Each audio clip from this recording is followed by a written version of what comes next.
Until we deal with the problem of drugs on the Cape Flats, we are not going to address the problem of violence on the Cape Flats. Whether that is gang-related violence, sexual abuse violence, whether it is gender-based violence, because women and children are always the most vulnerable. They almost always relate back to drugs in some or other way, drugs including alcohol. So yes, the campaigns and the protest action is very important. Yes, we need to have civil society organized and placing pressure on government. However, if we want a long-term solution, a solution that's going to have real serious impact, then we have to address it at the root cause.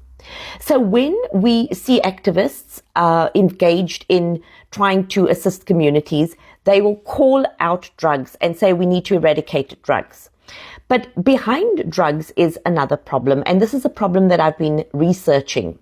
I've done 2 previous videos. One has to do with the DOP system and how it is related to alcohol, fetal spectrum disorder. I'm going to talk about that in this particular video. And then the previous videos which speaks about the apartheid machinery in general. Don't have time to recap too much, but I am going to do a bit of a summary. So let me have a look at my notes. In the previous video, I spoke about the DOP system, which started in 1652. And because TikTok doesn't send out videos to the same people, I'm going to do a quick summary.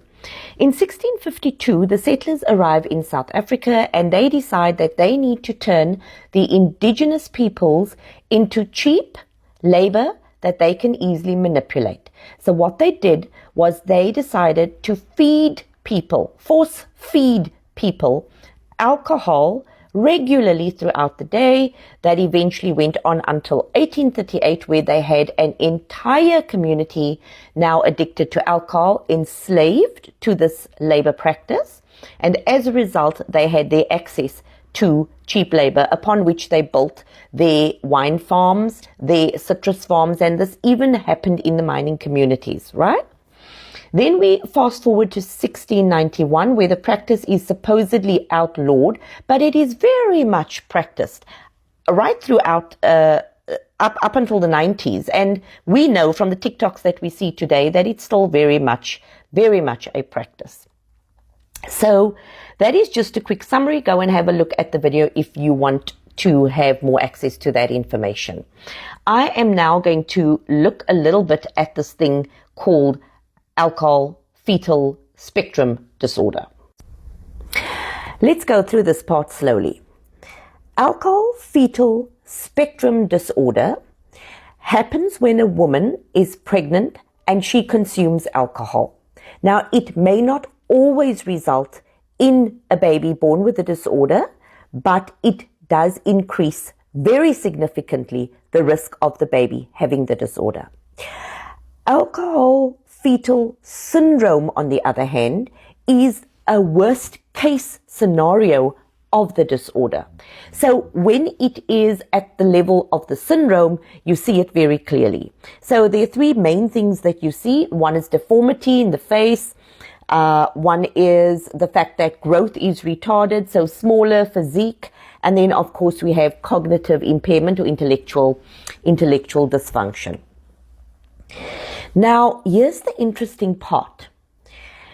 While the syndrome can be seen quite early, the disorder isn't always that severe. So it's not severe enough to be seen physically like that. Now, keep that in mind as we move along. I want to read something. I will once again post the link to whatever I read because I don't have the time to quote all these 100 million people that are referenced. The disorder is often intergenerational.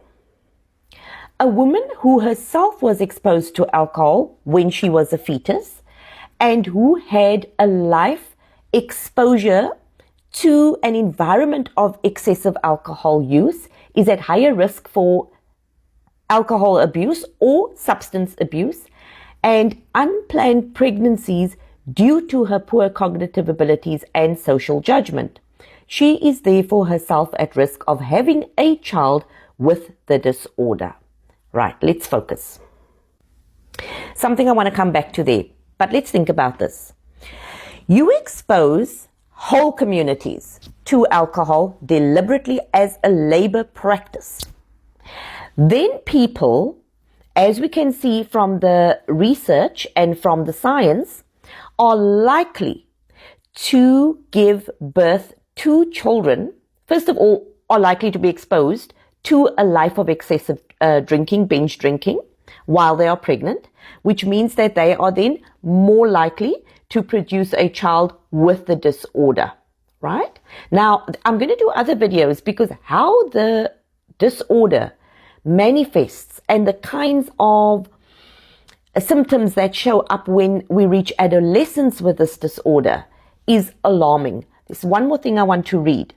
Mothers of children with the disorder or with the syndrome have shown features consistent with the secondary disabilities of the disorder, such as, listen, depression, sound familiar? Learning difficulties, think about our communities, suicide attempts, and wait for it, criminality. Let's read it again. Depression, learning difficulties, suicide attempts, and criminality. So let's look at the recipe of the settlers here. Force feed women who are pregnant with alcohol. That baby then grows up in an environment where alcohol abuse is enforced on the community they grow up in.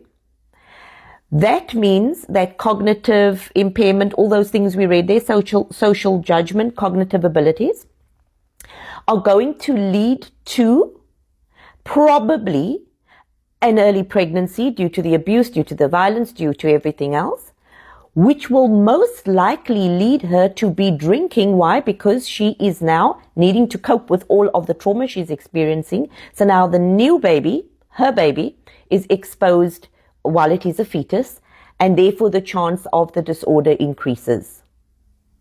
So it was not only a matter of keeping people drunk.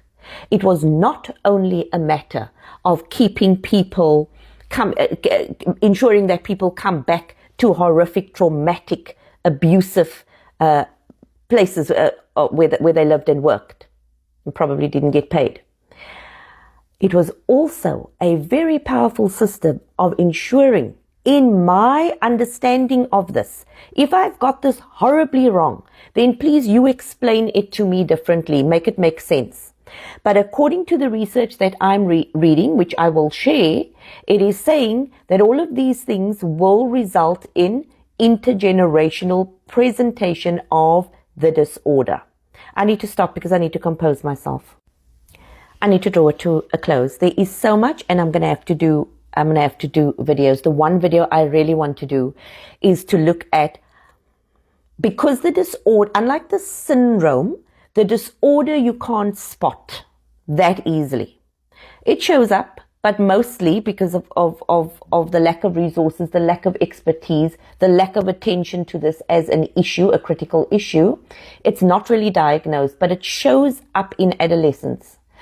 Very much so. And the symptoms that I read about are all of the symptoms that we see now causing the kinds of, not now, it's always caused it, but now we're seeing more of it. What we are seeing manifest on the Cape Flats. Well, it's all in here. So I'm going to conclude by saying that for today, our lesson was understanding that alcohol fetal spectrum disorder is intergenerational. Most likely 99.99%. That's me now, my maths. And it then perpetuates the cycle from a medical point of view. So yeah, we'll let the scientists come on and explain it to us properly if they do come on here. But that's a lot of information for me today.